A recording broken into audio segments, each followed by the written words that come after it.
Bom dia, palavra de Deus para o seu coração nesta manhã.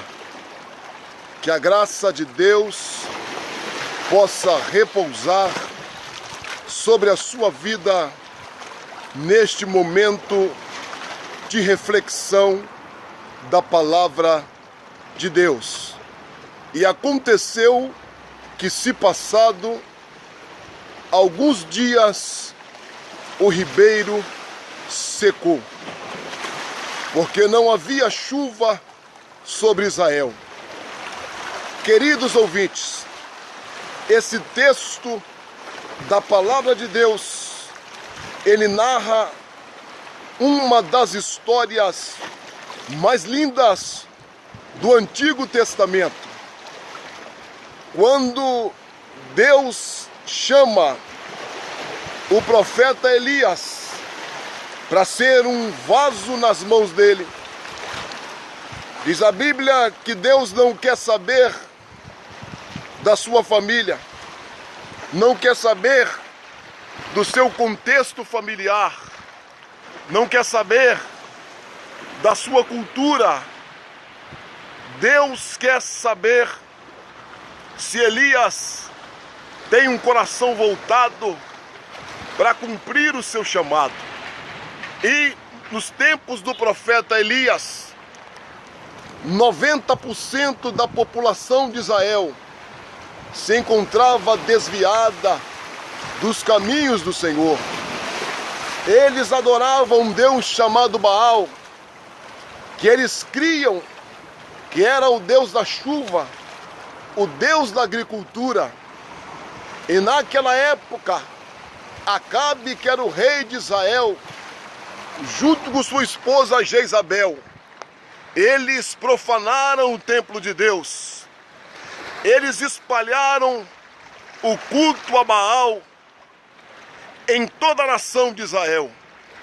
E no meio desse contexto, Deus olha lá do céu e ele consegue enxergar um moço muito simples, um morador da cidade de Gileade, o tisbita, chamado Elias.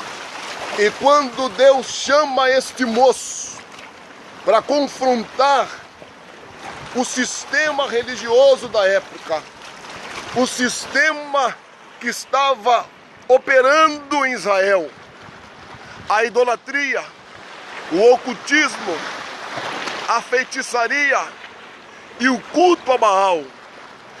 E nesse contexto Deus chama Elias, e Elias se coloca à disposição de Deus para ser um profeta, mesmo sabendo que nesta época de perseguição, de lutas, de adversidades, este chamado poderia custar a sua vida. Como diz o apóstolo Paulo, no capítulo 20 de Atos: em nada eu tenho a minha vida por preciosa. O mais importante, que eu cumpra com alegria o chamado, a carreira que Deus me entregou. Então Elias se coloca à disposição de Deus.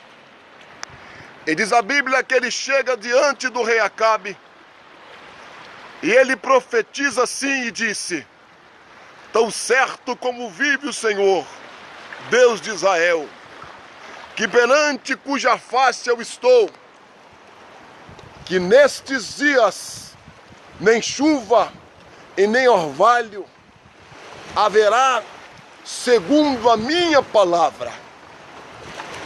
Note-se, queridos, que Elias tinha convicção que Deus estava falando através dos seus lábios. A palavra profeta no grego quer dizer profetes. Trazendo para o português quer dizer aquele que fala em lugar de outrem. aquele que fala no lugar de Deus. Os profetas tinham essa responsabilidade. Eles falavam a palavra de Deus no lugar de Deus.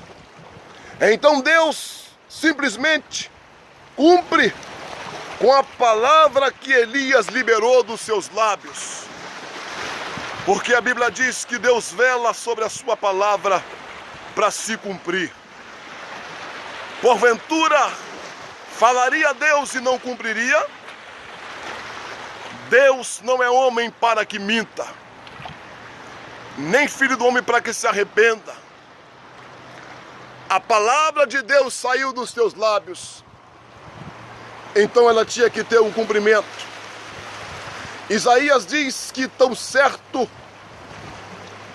como os céus, a chuva cai dos céus e rega a terra, faz brotar as sementes, dá vida sobre a terra, assim também é a palavra que sai da boca do Senhor. Ela não voltará para Deus vazia, antes fará o que lhe apraz e prosperará para aquilo que Deus a enviou. Então Elias tem que fugir de Israel. E a Bíblia diz que ele vai habitar lá perto do ribeiro de Querite. E todos os dias Deus trazia pão e Deus trazia água. Não faltava para o profeta de Deus alimento.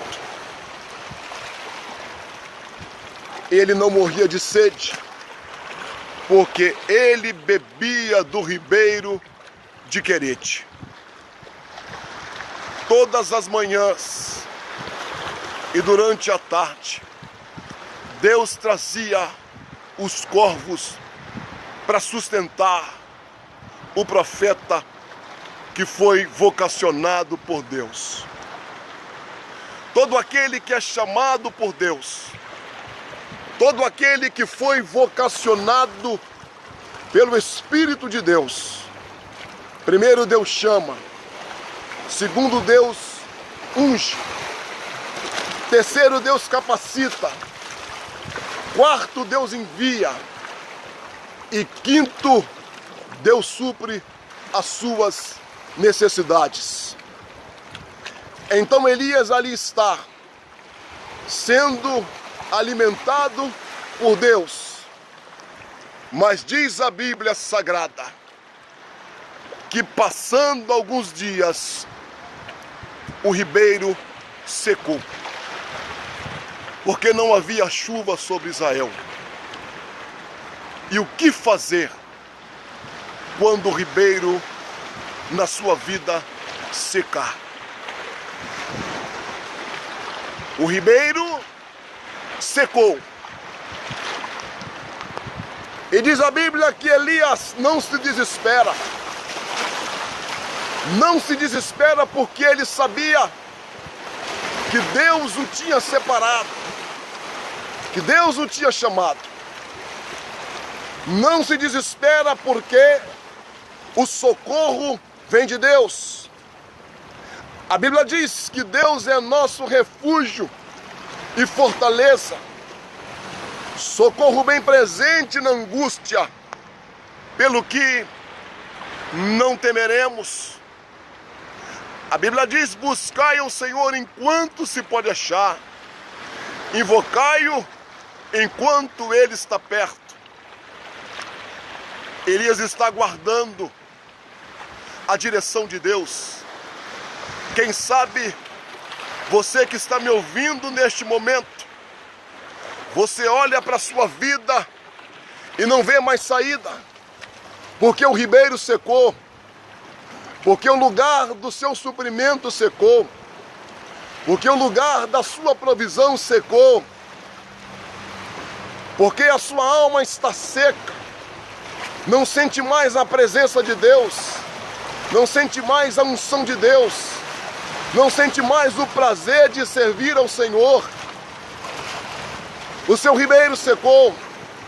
Quem sabe você que está desempregado ou desempregada, As portas do emprego para você estão fechadas. Seu ribeiro está seco. A luta está aí. A dificuldade está aí. E você não sabe mais o que fazer. Quem sabe é na sua família que os seus filhos estão nas drogas, nos vícios, na prostituição, na desobediência. E você diz: o meu ribeiro está seco. Quem sabe é você que foi abandonado por sua família, por sua esposa que te traiu e foi embora de casa. E você está aí deprimido ou deprimida, dizendo: o meu ribeiro secou. Não tem mais solução para este problema que eu estou enfrentando. Não tem mais saída para esta luta que eu estou vivendo. A única coisa que me resta é a morte. Talvez você pensou nesta semana em acabar com a sua vida, porque o seu ribeiro está seco e você não vê mais saídas. Mas nesta manhã, o Deus que socorreu Elias, Ele está aqui para te socorrer. Nesta manhã,